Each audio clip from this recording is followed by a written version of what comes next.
5 दिवसांच्या उपोषणानंतर मनोज जरांगे पाटील यांना अपेक्षित असलेला जी-आर सरकारने काढला। मात्र सुरुवातीपासून जर आपण पाहिलं तर मनोज जरांगे पाटलांची मुख्य मागणी हीच होती की आम्हाला ओबीसी मधून आरक्षण हवं, 50% आतमध्ये आरक्षण हवं। हा संपूर्ण जी-आर जर आपण पाहिला तर त्यामध्ये ओबीसी असा उल्लेख कुठेही आढळत नाही।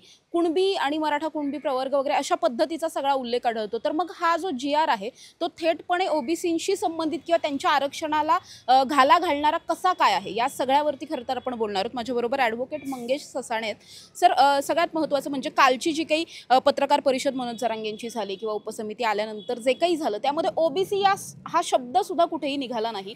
हे नेमकं कसं काय आणि ओबीसीतून आरक्षण पाहिजे असं म्हणणाऱ्यांनी ओबीसीचा उल्लेखच टाळला पूर्णपणे, हे नेमकं कशासाठी?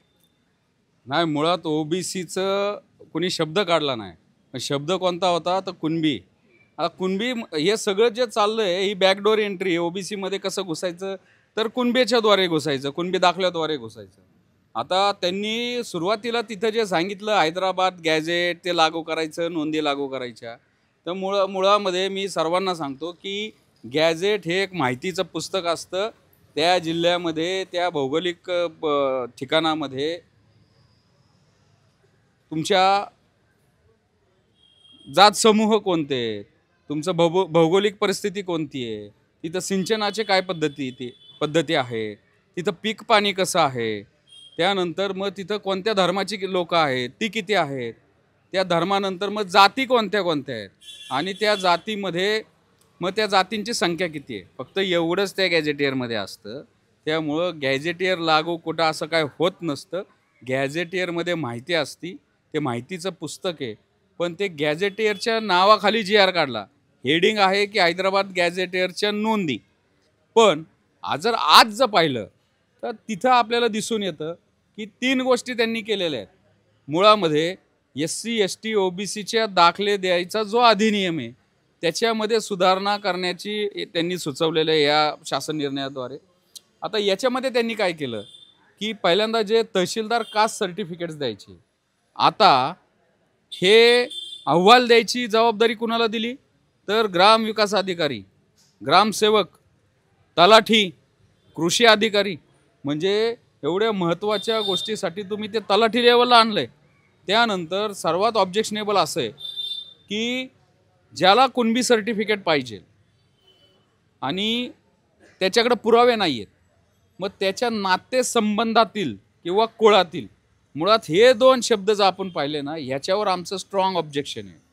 एवढ्या महत्त्वाच्या कायद्यामध्ये असे तुम्ही ढोबळ शब्द की त्याची व्याख्या कोण करू शकत नाही। तिथं लिहिलं आहे की 2012चा रेफरन्स दिलेला आहे अधिनियमाचा।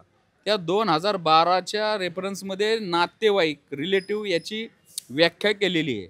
पण त्याच्यामध्ये नातेसंबंधातील, नातेवाईक वेगळं असतं, नातेसंबंध कुणाचेही कुठं लागतात, कुळातील। आता हे कुळ कोण ठरवणार? तलाठी ठरवणार, ग्रामसेवक ठरवणार का कृषी अधिकारी ठरवणार?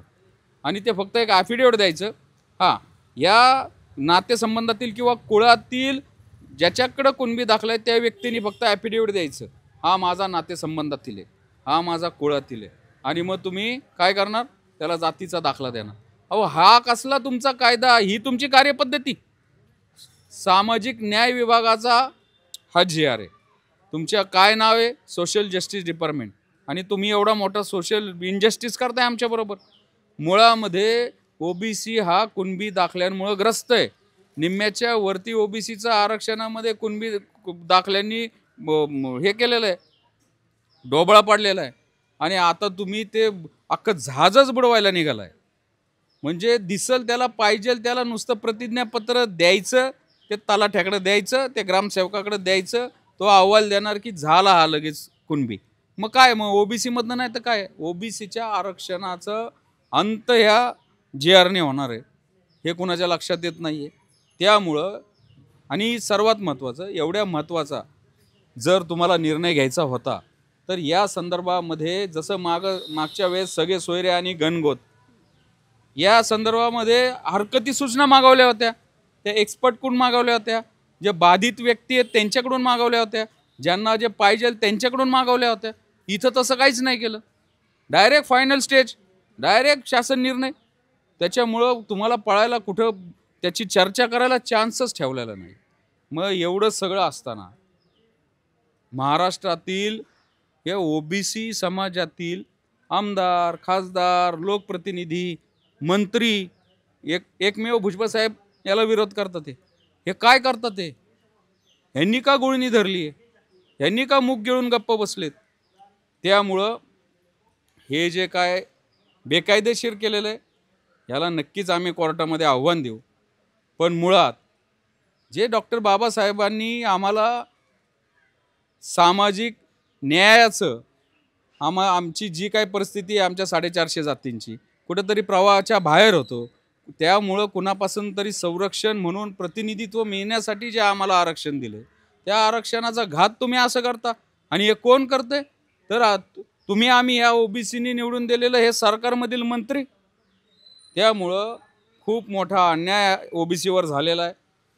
ओबीसीचं आरक्षण शेवटच्या घटका मोजत होतं आणि आता तो ICUचा तो हात संपून टाकला, गॅसच संपून टाकला या JR मुळे.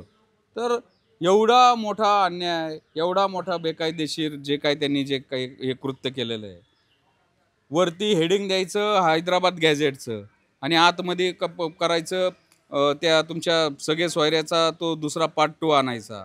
त्यामुळं हे खूप मोठा अन्याय अत्याचार केलेला आहे आणि याला आम्ही रस्त्यावर तेवढ्याच ताकदीने उतरू. राज्य सरकारने या संदर्भामध्ये लवकरात लवकर कॉग्निझन्स घेऊन ती ओबीसीची जी काय उपसमिती आहे त्या उपसमितीची मीटिंग लावावी, या JRवर चर्चा करावी आणि जो ऑब्जेक्शनेबल पार्ट आहे, जे काय त्यांनी जे काय ते धोरण निश्चित केलं आहे याच्यामध्ये बदल केला नाही किंवा तो JR रद्द नाही केला तर आम्ही तेवढ्याच ताकदीने रस्त्यावर उतरू. त्याशिवाय आम्हाला पर्यायच नाही आहे.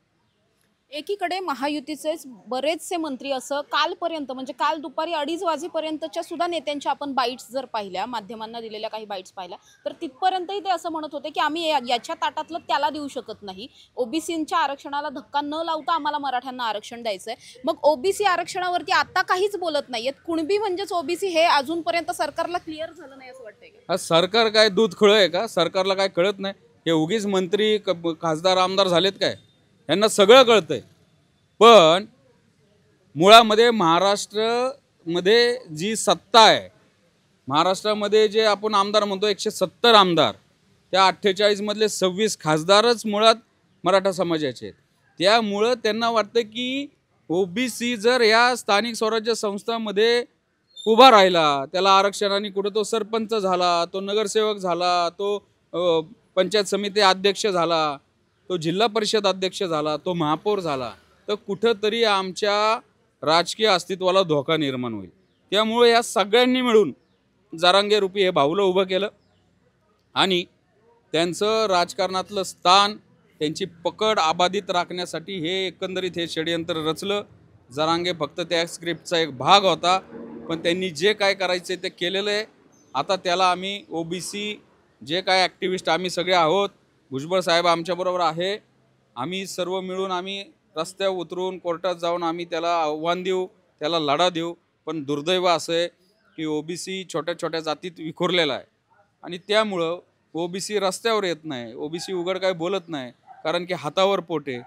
त्या गावामध्ये गावगाड्यामध्ये त्यांची 1-2 घरं आहेत, कुठंतरी नाभिकाचा व्यवसाय, कुठंतरी कुंभाराचा व्यवसाय, कुठंतरी वडार समाजाचा दगड फोडायचा व्यवसाय. आणि मग कुठंतरी त्याला वाटतं की याच्यामध्ये जर उघड भूमिका घेतली तर प्रस्थापित समाज आपल्याला धारेवर धरेल. त्यामुळं ओबीसीचं एकत्र न येणं स्वाभाविक आहे. पण ओबीसीचे जे लोकप्रतिनिधी आहेत, जे आमदार खासदार आहेत, त्यांना काय घोडं मारलंय? त्यांना काय लाज वाटते? एवढी काय त्यांची मजबुरी आहे की तुम्ही उघड येऊन साधी एखादी एक लाईन म्हणत नाही की ओबीसीला अन्याय होऊन देऊ नका, ह्या JRने आमचं नुकसान होतंय, आम्ही आमच्या पक्षश्रेष्ठींना सांगू, बोलू. तर हे दुर्दैव आहे. तुम्ही आले नाही आले तर आम्ही रस्त्यावर उतरणारच आहोत. पण तुम्ही जर भूमिका स्पष्ट नाही केली तर तुमच्या दारात येऊन आम्ही तुमचा तिथं बसू, तुम्हाला जाब विचारू. ओबीसीतून देत नाही असं म्हणायचं, ओबीसी आरक्षणाला धक्का लावणार नाही असं म्हणायचं, मात्र कुणबी सर्टिफिकेटला मान्यता द्यायची, हे शब्द छल आहेत का? म्हणजे सरकार 100% शब्द छल आहेत. मी तेच म्हणतोय, हा कावेवाचपणा आहे. याला महात्मा फुले आदरणीय काय म्हणायचे? कलम कसाई. म्हणजे त्या लेखणीच्या माध्यमातून शब्दछल करायचा, दाखवायला वरती एक आणि खाली बरोबर शेवटच्या पॅरेग्राफमध्ये त्यांना जे साधायचंय आणि तो जो पॅरेग्राफ आपण जर वाचला तर स्पष्टपणे सगळे सोयरे आणि सरसकट हे इम्प्लिमेंट केलेलं आहे त्यांनी याच्या माध्यमातून. मग ही जी काही 2 महिन्यांसाठीचा वेळ वगैरे मागवला, हरकती आल्या, छाननी करायचं, हे सगळं काय मग? हे ओबीसीच्या डोळ्यात धुळफेक करण्यासाठी. ओबीसींना वाटलं पाहिजे ते गाफील झाले पाहिजे, अरे काय नाही ते हैदराबाद गॅजेट लागू केलं. पण आम्ही एवढे पण दूधखोळे नाही आहेत. आम्ही पण 4 गोष्टी शिकलोय. आम्ही पण अभ्यास करतो. बाबासाहेबांचे आम्ही वारसदार आहोत, महात्मा फुलेंचे आम्ही वारसदार आहोत, आम्ही तार्किक आहोत. त्यामुळं प्रत्येक गोष्ट त्याच्या मागचं स्पष्ट त्यांचा हेतू बिटवीन द लाईन्स ओळखायला आम्ही शिकतो, शब्दछल ओळखायला आम्ही शिकतो. त्यामुळं तुम्ही जे केलं आहे ते आम्हाला समजलं आहे आणि त्याचा आम्ही उघड विरोध पण चालू केला आहे. रस्त्यावर उतरून पण करू आणि कोर्टामध्ये पण करू. नक्कीच मंगेश ससाणे माझ्याबरोबर होते. जसं त्यांनी सांगितलं की सरकार केवळ शब्दछल करतंय, ओबीसीतून आरक्षण देणार नाही म्हणायचं, ओबीसीच्या आरक्षणाला धक्का लावत नाही म्हणायचं, मात्र कुणबी सर्टिफिकेट देण्याला कुठेतरी मान्यता द्यायची, हा सरकारचा दुटप्पीपणा आहे. आणि येत्या सगळ्याच कायदेशीर बाबींमधून आम्ही हा सगळा जो काही सरकारचा दुटप्पीपणा आहे हा सगळा समोर आणू आणि ओबीसी समाज एकत्र येऊन या सगळ्याच्या विरोधात लढेल आणि हा GR मागे घ्यायला लावू, अशा पद्धतीचा पवित्रा आता या सगळ्याच आंदोलकांनी घेतलेला पाहायला मिळतोय. कॅमेरा पर्सन निलेशसह समृद्धी जाधव, टॉप न्यूज मराठी, पुणे. घ्या परदेशात भरारी, तेही सर्वसामान्यांना परवडणारी. 1 रुपया भरा आणि थायलंडमध्ये फिरा. सचिन इंटरनॅशनल घेऊन आले आहेत जगातली सर्वात स्वस्त परदेश टूर. पूर्ण 5 दिवसांचं पॅकेज आता फक्त 32,999 रुपयांमध्ये. पॅकेजमध्ये विमान प्रवास, हॉटेल, ब्रेकफास्ट, ट्रान्सपोर्ट आणि प्रेक्षणीय स्थळे. सचिन इंटरनॅशनल 18 वर्षांपासून पर्यटन क्षेत्रातील एक विश्वसनीय नाव. सचिन इंटरनॅशनल सोबत मनसोक्त फिरा. संपर्क 7767989898.